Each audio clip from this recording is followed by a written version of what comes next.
welcome to Stitch with me.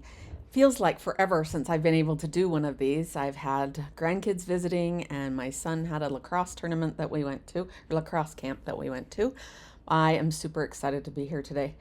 I was stitching yesterday. I had someone come and ask if I could work with them on creating one of the mandalas, the kind of from scratch version. There's kind of two different versions of the mandalas. There's one where the outlines are all in place and you just get to fill in the space, and this one is where you get to create your own. So this is the foundation, and you don't need, but it's very helpful if you have the forms with it. So these are different shapes. I don't know if you can see them there, but you'll be able to see them as I work with them.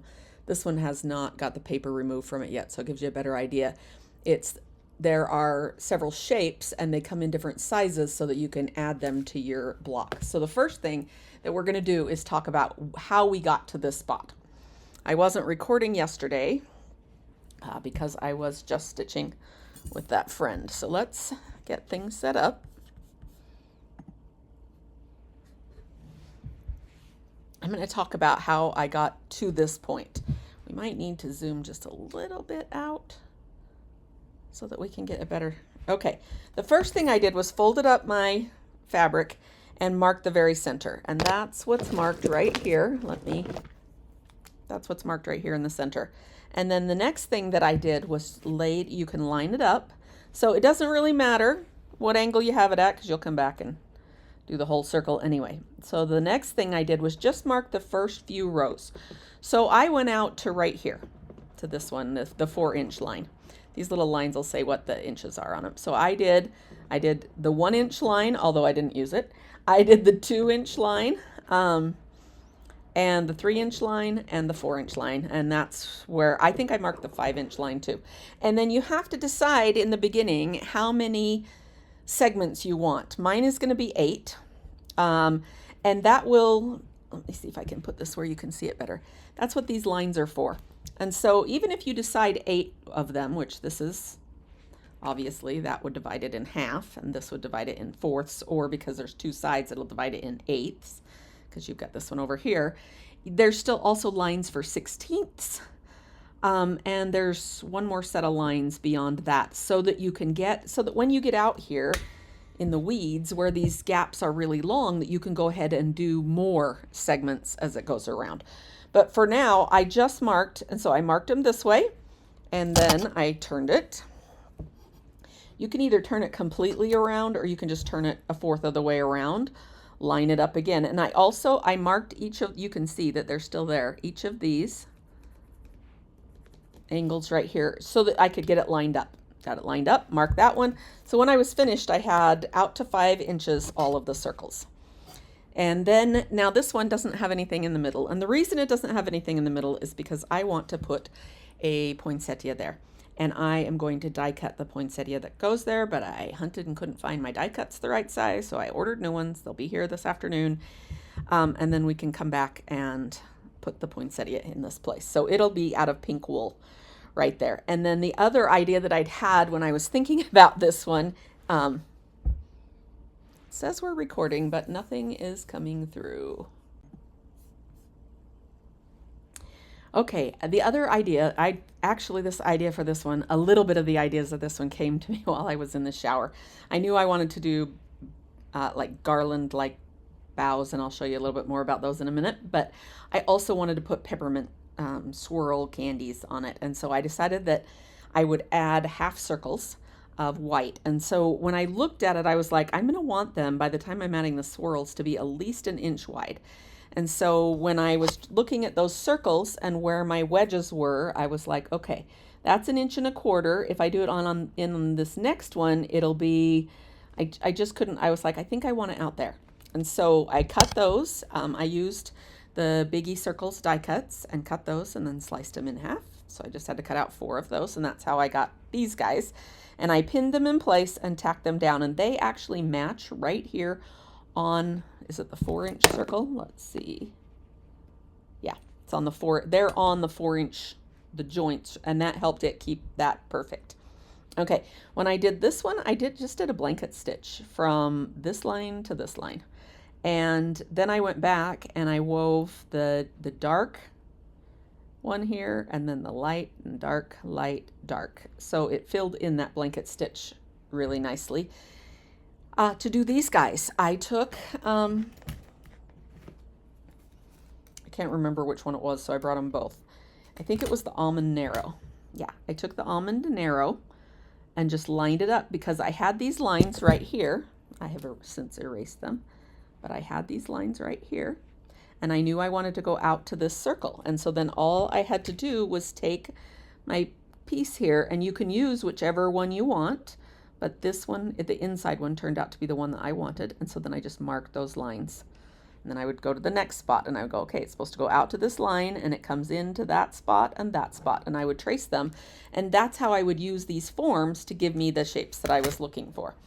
After I had done the first bit there, then I went ahead and made lines further out, as you can see up here on the top. You can see all of my lines here, and I went, okay, I want the garland to be pretty pretty, droopy but pretty. So I painstakingly figured out that what I wanted here, I was like, okay, where's it going to go to? If I only went to this circle right here, then it went past. If I went to the circle on the inside, then these were going past halfway, and I was like, that's not going to work. If I went to the circle bigger, I didn't like it, so I went halfway in between. That's why you can see this mark right here. It's halfway in between this circle and this circle. That way I know where the tip is supposed to go, and that sized perfectly for the middle one. So there's five shapes on each one. That sized perfectly for the middle one to land right here in the middle. So you can see that it's got kind of the rounded shape, and then the dome with the point, and then the other rounded shape. But when I started stitching these little garlands on them, you lose all of that interest. You don't realize that that's the shape. So in the end, I probably could have taken this one and accomplished much of the same thing. But it is what it is. Okay, so what I wanted to work on with our Stitch With Me today was doing these little pine boughs. Okay, so now we need to figure out where I was stitching them in my recliner, and I went, you should go do a Stitch With Me. So, yeah, there we go. I put everything in a bin and came out here. Okay, so when I am doing them, I'm going to start. I decided that I wanted, and I may regret this, I wanted the tip of the bow to, yeah, I probably will end up regretting that, but I wanted the tip of the bow to go over the edge of the candy cane. And again, I may regret that. We'll see what happens here. Because if that's an area that's going to turn out to be pink on my little candy swirls, I might regret that. All right. Well, if you don't tie a knot in the end, it doesn't help. I'm going to see if I can zoom in a little bit. If that can still keep us, if I can stay in the camera, in focus and in the cameras. What there? Okay. So these are just little fly stitches, but at the beginning you have to have that one little straight stitch. So there's my straight stitch, and here's my little fly stitches. And the very first one I did, I marked where these lines were going to be. And then I realized that it isn't that important. And I've done enough of them now that I only marked the first one, and then after that I just tried to make them match. So I tried to do, until we get out to right here where these two lines kind of separate, I try to fit 3-ish fly stitches in that little bit of space. So they're tiny. The tinier they are, the more they look a little bit like pine branches. And so really those two get me to that spot, but I want this to look a little more full. So I'm doing a third one. And then as soon as I get to that third one, those two will kind of share both sides. Then I immediately pivot and go one way or the other. So it's got a bend in it immediately. And I need about 3 to 4 more, depending on how big you're making them. Whoops, that was not on purpose. Because what we're trying to do, can you see it on this one? Yeah. Trying to get far enough up here that we can do another branch so that the edges of that branch will meet the beginnings of the first branch and kind of fill in the space.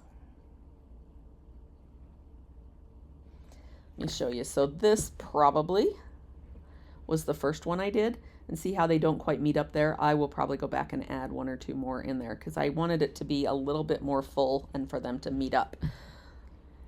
Okay, so 1, 2, let's see if 3 will do it.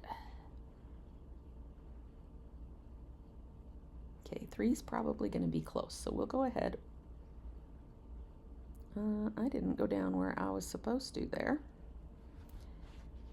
for my middle one because my tail wasn't very big from the last one. So I'm just going to go back and add a new little bit of tail here so there's not a gap there. Okay, and then somewhere a little bit back here, probably right there, I'm going to go ahead and draw them on this time so that you can see. That one will go to right here. And then I come in and do another one this direction, but I don't go all the way to the, I don't really want them right here to touch. I want them to be a little bit further apart. So then we'll do from about there to, that one comes in right where this point is. About. And then we start here and do up a little ways, and then we come out here and do in. That one in, and then we start down here and do this one, and then we have one last little one right there. That is a pattern for where I'm doing these little, and I've just been doing them after that first one, kind of in my head, knowing where they were. Some of them, they'll all have, well, except for that tiny one on the top, they'll all have at least 4. Some of them will have 8 branches, depending on, or 8 little fly stitches, depending on how tight and tiny you're doing them. But you can see that mine are tiny. If you get too big like this, yeah, you see I went back down in size. It looks a little bit better if you're keeping them as tiny as you can. So remember, your goal here is to hit the line, and then you kind of stay on the line for a little bit and it'll curve. So almost all of mine curve a little bit. And let's see, you can go back and add things in if you need to, if it's not quite full enough. Like I'm a little worried that I should have taken a couple more stitches right there just to fill it in, but that's okay. I can fill it in later. We won't be able to tell. So, crazy heat waves around here lately. During my son's lacrosse tournament, or lacrosse camp. It was a camp, so he was outside. They had 3 workouts per day. They did try to have them inside between 3 and 5:30, I think, for activities during that time. But the rest of the time, they were out in that sun. So he came home the first day. He had sunscreen, but he didn't wear it because, you know, he's a boy who's 16. Nothing is ever going to hurt him. He's invincible, right? So, yeah, he had a good sunburn after that first day. And he went 2 weeks. He went for a week. The first week I went with him and stayed in the hotel with him. The second week we did the residence version. We didn't mean to do 2, but the deadline to get a refund got passed before we had a chance to cancel. We were late finding out we got accepted into the residence part. Yeah, so we did both. That was good. He learned a lot, so it was wonderful. But I did a lot of stitching during that time because there I was in my hotel room. And I took with me, well, I didn't take everything. I thought I took with me everything I would need to record. I can't do, Stitch With Me requires 2 cameras. It requires my stationary camera up here and my other camera. But I still thought I would do some recording. And then turns out when we got there, I'd accidentally left this setup that does this camera home. And it turns out it was freezing cold in our hotel room. I know that sounds crazy because it was super hot outside, like 103, 105. But we we're still not sure how to work the thermostat, and we probably just should have asked someone. But instead, when we were in the room, we were freezing to death. So I spent most of the first 2 days just under the covers of the bed. I would sit on the bed, which hurt my back eventually, and just pull the blankets up over my feet because we knew it was going to be warm. So why on earth would we need a jacket or anything? But if you turned the temperature down in the room, it turned on the heat. So your choices were either to have it hot or have it really cold, like 66 degrees. So yeah, at one point, I thought my son had taken a jacket. It turns out he didn't, but I thought he had. So I went through his suitcase, just found a t-shirt and put it on over top because his was a little bit bigger than mine, and wore that as a jacket part of the time. Part of the time I just wrapped a towel around my shoulders. Yeah, it was crazy. And then on the third day, I was at the hotel for 4 days. On the third day, I realized that I could shut that off. My choices were cold, hot, or off. And so I just shut it off. And then I found one of the windows I could open a couple of inches. And that let in that 103 degrees from outside, which warmed it up substantially. So that's so I did okay after the first couple of days. Then I wasn't freezing to death anymore. So you can see that I'm just going back and forth. I'll do that one until it gets to the right spot, and then I'll switch to the next one. Itty bitty little fly stitches. And all in all, they make a gorgeous pine bough garland thing. You don't get that pretty scallop I was going for, but that's okay. I think for this, the scallop is less important, and I can use that on another row if I desire. As I've been thinking about this one, some other things, remember I said I'm thinking about peppermints, and I'm going to put it's about 1 1/4 inches wide, pink poinsettia in the middle. My mom, from the time I was little, I don't remember exactly when, but she has had a pink Christmas tree forever. She also has a red she has a few Christmas trees. She has a red one. She has a candy/toy one that goes in the grandchild room. And the red one is just red and white. Anyway, so the pink with Christmas reminds me of her and that. So, anyway, as I was thinking about what I wanted to do, I knew I wanted to do the pink and white peppermints, and then I also thought that we might do a peppermint kind of a line, peppermint candy cane type line. There's a couple of different ways we can make swirly candy canes. One of them is just do a back stitch with one of the colors and then whip it with the other color, and that gives you a pretty thin candy cane line.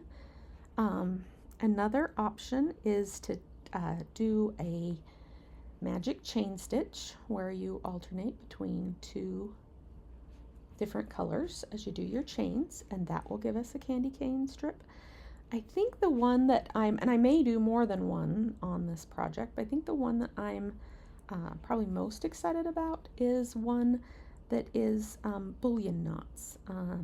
Bullion knots in the fashion of a stem stitch. They end up looking like if you were to just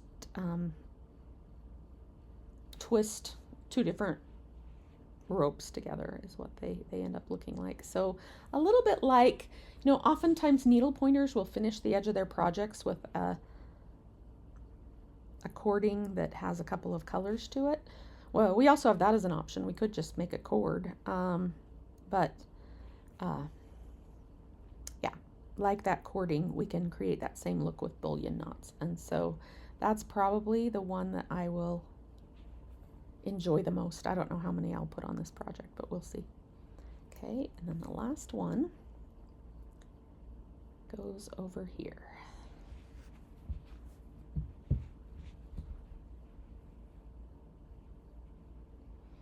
And I think I'll draw them on one more time on this side so you can see them. And then the last one that I have to do, I may not draw those on. Oh, it doesn't take that much longer to draw them on. If you wanted these to be perfectly even, you would want to draw them on, and you might want to have other ways that you can confirm that they're consistent, like the same number of fly stitches for each one or something like that. I wanted them to be more of a natural look, so I didn't care. In fact, I deliberately was like, yeah, I'm okay if these are different than the ones around them. I want them to have the same sort of look, but I wanted them to be more natural than that. So when you're thinking that these, okay, we'll do 2 or 3 here first, and then we'll do this one to here, and this one to here, and this one to here, and then this one comes in here, and this one goes out here. There we go. Okay. When you're thinking that mandalas have to be exact and perfect, they don't. This is very soft. By soft, I mean it's not strict about where the edges of this will be. When I do the ones around it, I will have to take that flexibility that I have there into consideration in whatever I do next to it. So we'll see. I don't want it to just be gaps around it. So it'll definitely have some decor to it, but I don't know yet. I also am planning at this point to put a bow in the top of each of these that hangs an ornament from it right here. And that will be what fills most of that space. There will be some green space. So the question, or another question that I've been getting is, how did I decide on the light green for this one, for the background? So when you're thinking Christmas, you have to think about what, where is that one going? And what is that? Oh, that's the medium line out there. Okay, I was like, I think I'm on the line. You have to think about the color that you choose for the background is a color that you will not be stitching with very much, because if you did, it wouldn't show up anyway. I mean, I did do right here with the contrast, I did this lime green in the same lime green, and it's a prettier lime green than what you see on the video. The video makes it very yellow. It's more of an apple-y lime green. Anyway,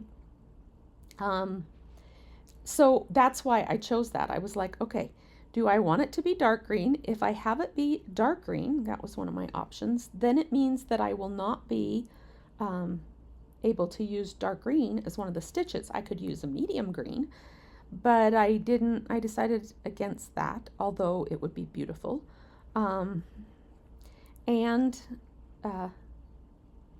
I didn't want it to be pink, because I wanted to be able to do the things like the peppermints and things like that in that color. And so I did consider white quite a bit, and white would be pretty too, but I also wanted to have examples of these that are not just colors on white or black on a color, white on a color, color on white, color on black. I wanted to just get some a little bit different. Okay, that I'm not happy with where I took that one at the end. I want it to curl a little bit more. Okay, let's go back to there. Along the line at the end rather than just run into the other one, because I don't want it to just be straight lines. I like having that curve in there. Plus each of these little branches that curves, I think helps with the illusion of realness. It's an illusion, I know, but yeah, let's curve right there. And one more little curve. Yeah, that's better. So if you're wondering about starting a mandala, what you have to have decided or know or anything before you start is frankly nothing. You can start, like the friend that I was working with yesterday, she had her background fabric, and the first thing we did was went and picked did a thread pull. We went and picked all of the colors of thread that we had that would look nice together and be pretty on her background. Her background is one of the wools that I was trying to make a nebula sky background. The problem with that is that trying to figure out how to get bright colors on and whites and the cloudiness on black, and it's not easy. So what she got to me looked like it's black, and it looks like it has fluorescent gummy worms on it, kind of in pinks and blues and purples. So yeah. Okay, what happens if you don't want to keep doing both of them anymore? You can switch to a feather stitch, like a one-sided feather stitch. So it'll still give me branches out to one side, but I'm not going to fight the branches off to the other side. And although I have enough to do a little bit more, I think I've had enough, and we'll trim that one and put new thread on. Anyway, it's looking amazing. So we just started at the beginning, and she did the same thing. Mark the center of her fabric, and then she used, because hers was dark, she was using the white pencil.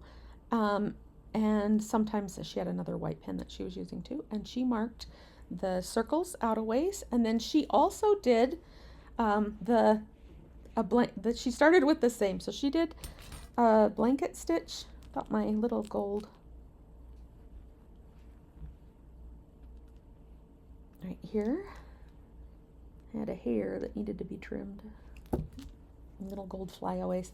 And the weaving, and then she did another thing in the middle here, and then she was doing, other things, but she did the same thing. She marked her rows, and then she could use these templates to give her shapes that, usually when I'm doing it, I outline the shape first, which is what I'm doing right now on this particular shape, and then I go back and work on a fill.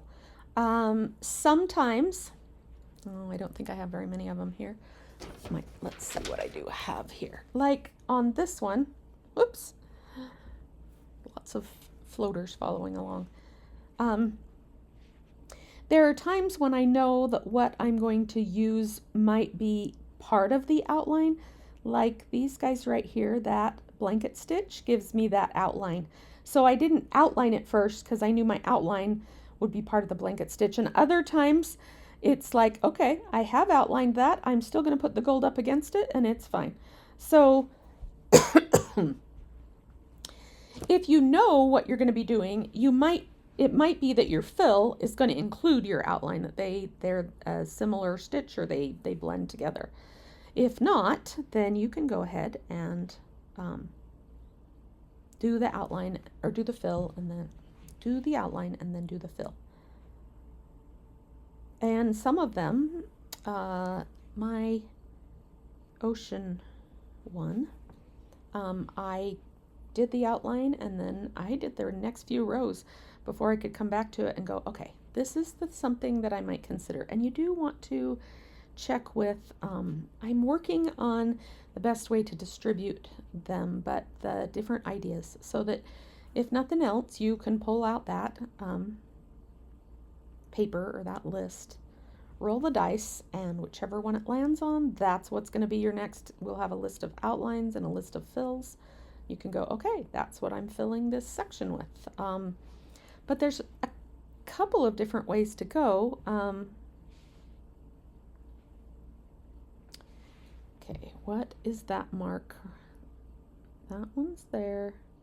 This one's here. Okay, I just need to keep going. Okay.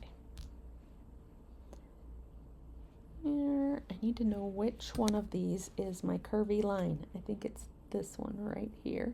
So I don't know why I got that funky straight line right there. Because I need to curve right here. So, yeah. You can just randomly put them together like that. I have found, now that I've made, how many? 5 of these, that it doesn't matter. They will be beautiful no matter what. Just the nature of a mandala, and how it kind of has that repetitiveness to it, and the shape of it, they are beautiful. So don't stress too much about what you're picking to put in it.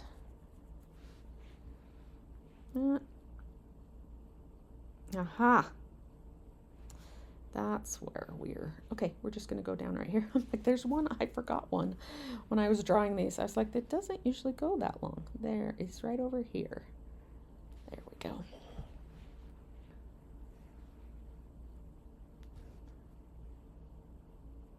Because that little guy should be the short little one near the top. So this guy, I put one in here where I should have had two. There should be a little one here, and then this big one down to here. Okay. I don't need it marked, but I think that sometimes when we're doing a stitch with me, it's helpful if you can see what's going on in my head. So yeah. Let's see. What else have I thought of? I've wondered, and I guess I'll have to see after that die gets here, and how big I want this one to be. We are at, I think we're close to 8 inches right now. Let me see. When we finish with this, I'll measure it again. And so then what are you doing it for? I'm doing it because I like stitching. So I don't have a chosen project for it. I might put it in one of my showcases, the clear drawers that I have, the clear drawers with bins in them that I have, because it would be beautiful in a showcase. I might turn it into a pillow for my mom's couch, in which case either of those. Now for a showcase, my showcases are 9x9, so I would want to get it so that it all fit in the 9x9. For a pillow, 9x9 is a pretty small pillow, unless you're putting a border around it. So I might want to go bigger than that. With this, the foundations template, you can go, it has lines out to 12 inches, so you can go to 12 inches. Turn it over so that we can see the numbers. Yeah, we're out to 8 inches right now. And so I don't know if I put the poinsettia here, would it be pretty to put a poinsettia in all of these spots as I go around, put another one here and work around that with a shape? I haven't decided, and I probably won't go any further than I have out on this one because I've still got some, interior spaces to work on, at least until I get that die cut and can see what I think. I have purchased my favorite die cut. I don't know what company it was from. I wondered. It was copper. Most of the little dies that you get are silver, aluminum or something. And that one was copper, and it was one of the first dies that I got. I think I had it left over from my scrapbook days. I don't know if I bought it or what for sure. Maybe I did, but a long time ago, like 2 or 3 years ago. And then the first one got lost, and so I bought a second one. And it has like 3 sizes, 2 or 3 sizes, I can't remember, that are just smaller than each other going up. So it's perfect because I can use it for whichever things. But when I went to do it today, I know that I have it because we were using it to,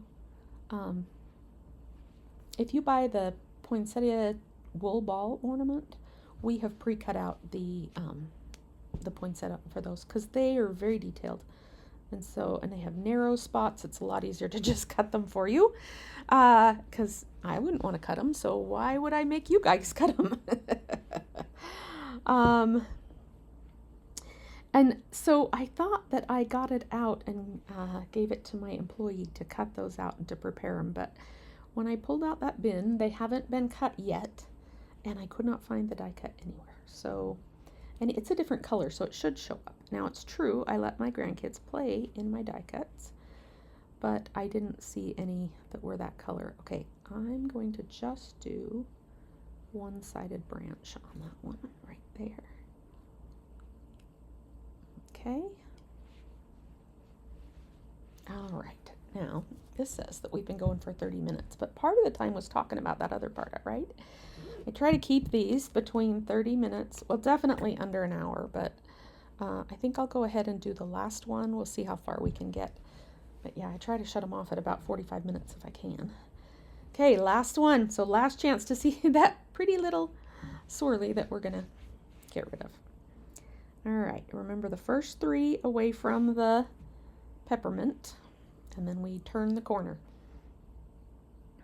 And this one needs to go about 4.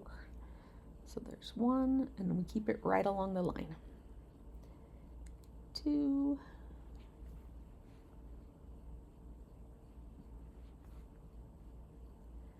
3. This color that I'm using is one of my favorites. I have 2 favorite Wonderful greens.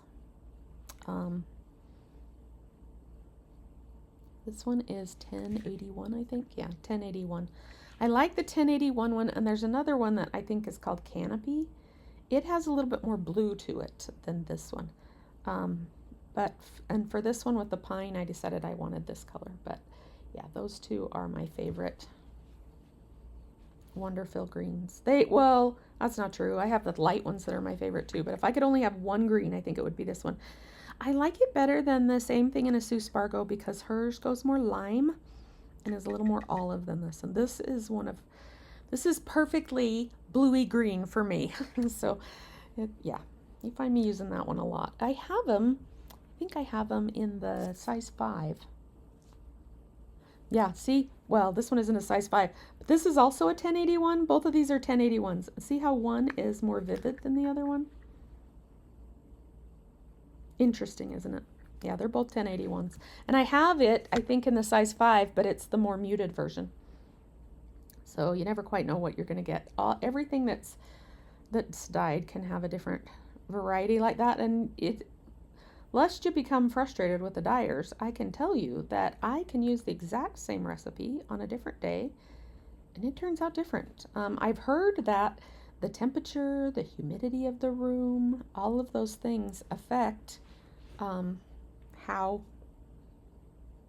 dyes strike, how they stay, like it does the certain temperatures will cause, or tendencies towards temperatures will cause like the pinks to hit first, blues to hit slowly, or the other way around. So it doesn't mean that they might just be the day. Okay, that one, start there and go. Okay, that's where we'll start that one. And we're shooting for trying to go back to here. Okay.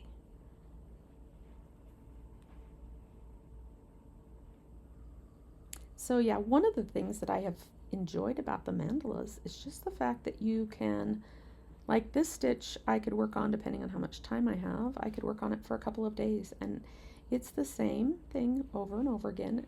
The bigger the circles get, the more you're repeating what you're doing.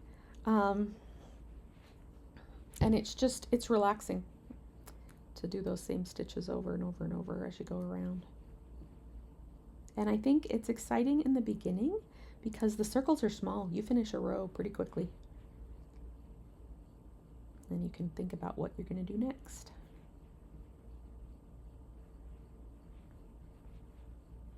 Okay, let's put the last, actually let's let that be the last one. I still have a little bit. I probably should stop, but we have enough that I'm going to keep going. Yeah, there's enough there to do some more.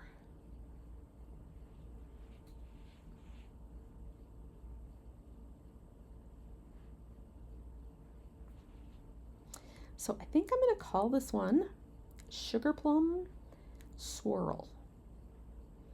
The Sugarplum name reminds me of, now see, because those are all there, I'm going to go ahead and just do a one-sided one this time. So remember, that means your stitch is going to look like a feather stitch. And then give it a little tail, and then continue with my fly stitches.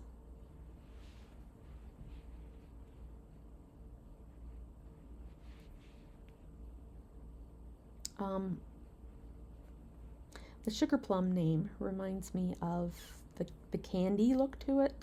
I don't know, Sugarplum to me I think Dance of the Sugarplum Fairies. So to me, sugarplum means pink as far as Christmas goes. And so, yeah, and because it's a circle and I have the peppermints, I'm thinking swirl is a good name. So that's what I'm going to call this one.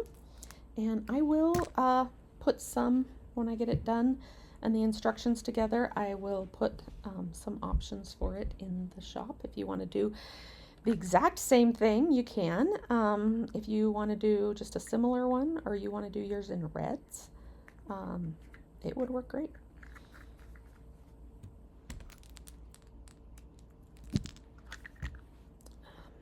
I will be putting white around the outside edges of these. That's probably my next step. But if you were going to do it a red one and wanted to do it on a white background, you just want to do a color around the outside edge of that to set them off. But you could easily do that. You don't have to worry about the white on white. In fact, you wouldn't have to put separate white little pieces down. So, and I guess that brings up another question of what are mandalas just embroidery, or is there some applique to them? So the ones that I have done up until this one have all just been stitches that I have added, but I intended from the very beginning, I just needed to get far enough I could to do some applique with each one of them. So I have a huge list in my head. I want to do an underwater ocean one, and I will be appliquing some of the, like, maybe the bodies of the octopi, multiple octopuses. There we go. And then I can do, what are those stitches called? Drizzle stitches for the legs on an octopus. So that's one. And I also I have one that I'm supposed to be working on that I haven't really started, that is in my shop colors, the coral and aqua and peach. But in addition to that one,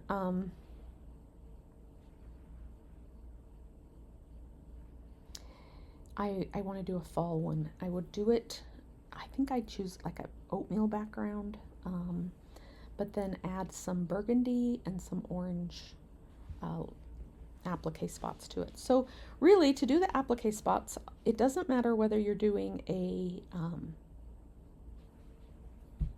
foundation one that's you start from scratch, or if you're doing a framework one where it's already built. On the framework one, you would just trace through those lines onto your whatever color wool you're wanting to add, and then cut them out and stick them on their spot and applique them in place. Any of the little sections or segments on it can be appliqued in place, and just gives it a little bit more, well, more than just embroidery, I guess. Not that embroidery is bad. I think the ones that are embroidered are beautiful. My friend Debbie that was working on hers, she's working on a Christmas one. So she did it on red, and she's doing the stitches with greens. Different greens. She's got some really pretty ones, and then she's putting, she's adding sparkle to it, going back and adding, she had to wait till her sparkle thread came. So she got it yesterday. So she's got some spots that she's going back and adding that sparkle to, and it's very pretty. So yeah, it doesn't, they just turn out lovely almost no matter what. Okay, let's come to about right there. Now see, we're nearly done with this one, and that only took us 10 minutes to do a side. So it didn't take a whole half hour to do one bows. The other thing I'm struggling with is what color pink to use for my with it, because I don't know. I didn't want to go too, kind of wanted to stick with a purpley pink, I didn't want to use blush and almost coral with it. I wanted it to be more of a pinky pink, not a peachy pink. There we go. but I can't decide if I want to stick with pastels or if I want to get a little more bold. So I guess when that die comes and I have to make up my mind, I'll know which it was I wanted to do. Okay, let's do, okay, that right there.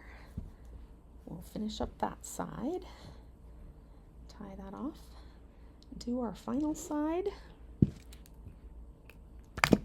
So, yeah, might be hot outside. We're thinking Christmas in here. I have been doing a lot of Christmas, and I'm going to pivot and do some Halloween this coming week because I've got some Halloween things coming, but I was getting ready for Christmas in July. If you've not, it depends on when you watch this how that will relate to our Christmas in July. But I like to do a Christmas in July near the end of July. Kind of to get us started thinking. I saw a meme the other day that said, if you're thinking handmade for Christmas, it's time to start going on those gifts. So yeah, that same concept.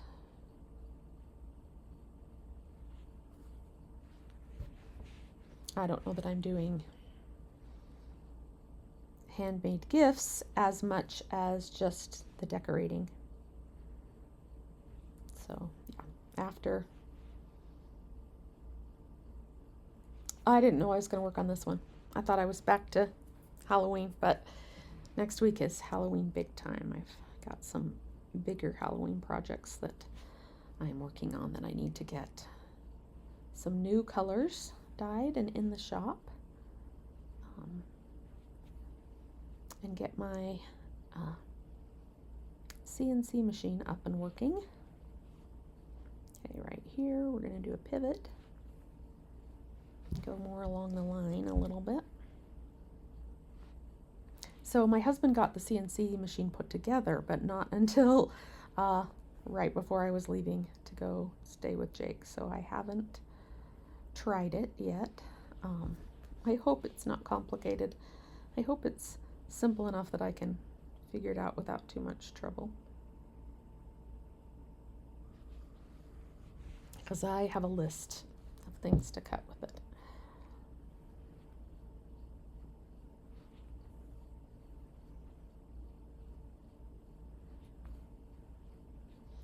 So, you know, obviously, if you've seen Gingerbread Advent, that I already cut wood things, but I have been using a laser because it cuts, you know, very precisely.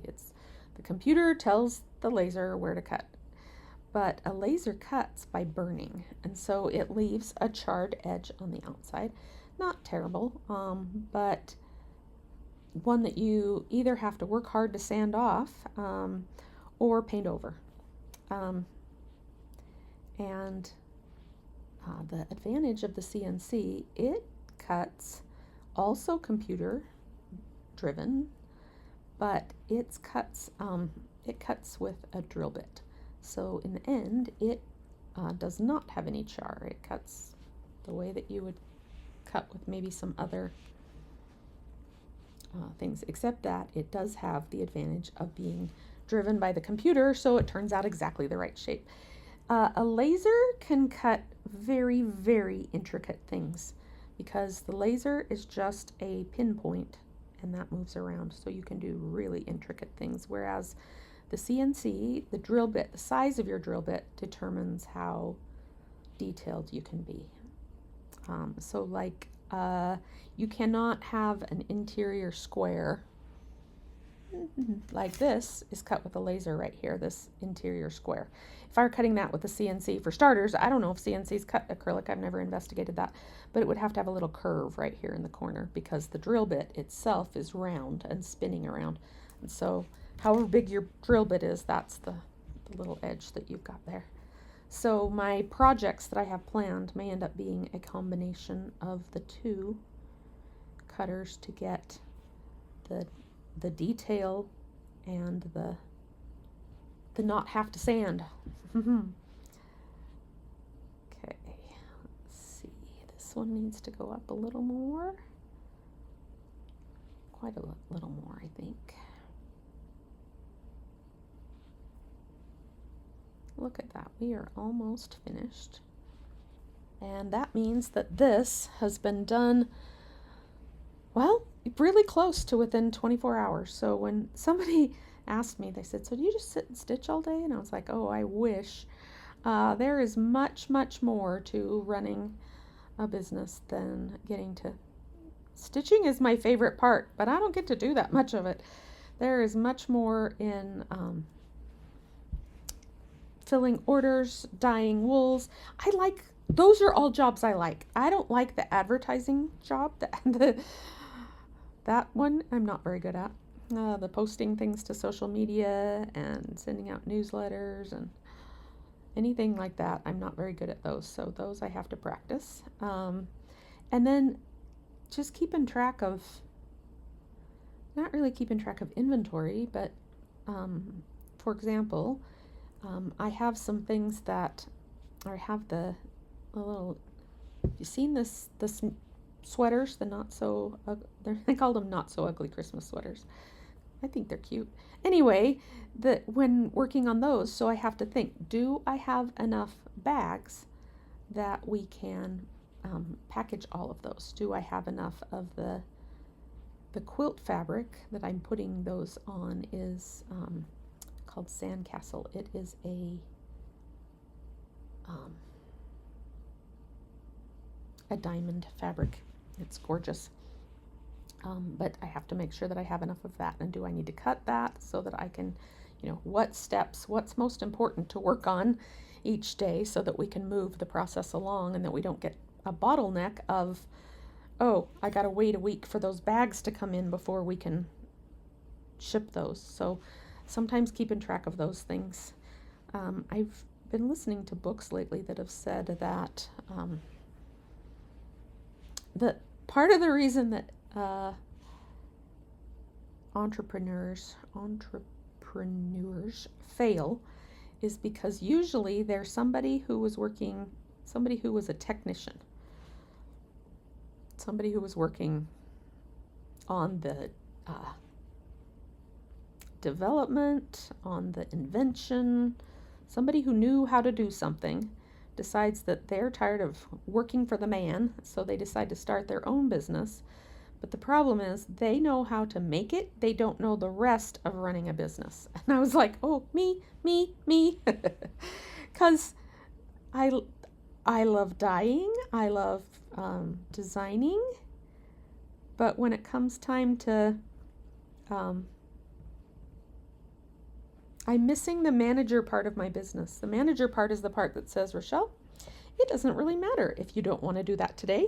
You need to do that today. We need to make sure that we have enough stock of that. So that's what you will be doing today. This is stitching, so I don't know if that's fair. Okay, I did not do, now I got to figure out where we were. I didn't do the little one on that side. I'll bet it's that one. Yeah, I think it is. So I would have been happy to stitch today. I'm always happy if the answer is stitch. But in the end, I decided that I could stitch if I would make a stitch video at the same time. So yeah, because today needs to be about getting more of the videos for social media done and doing some video editing. So after this, I will be tied to my computer to edit. I have all of the Not So Ugly sweater videos recorded. I have none of them. Well, I think I have the first 2 edited out of 12. So clearly got some work to do on that. In theory, I get better at recording and not pausing, coughing, saying stupid things that have to be cut out. So when you're listening to it and you're like, wow, she should have cut that out. It just means that I was cheating. I was lazy. And I was like, yep, whatever other crazy thing happened, that's what they get. The noise from the other room, it'll be fine. Oh my goodness. Now how cute is that all the way around? I just love that. Now I can't wait to work on the peppermints. So, and then once I get the pink of the peppermints on, then I think I will be able to figure out what I want to do in this space in between so that I know how much pink we're going to have. So if something else should go here color-wise, maybe it needs more white. Right now putting white here seems counterintuitive because there's a lot of white here. So yeah, we'll see. So thank you for joining me today. We'll see you next time.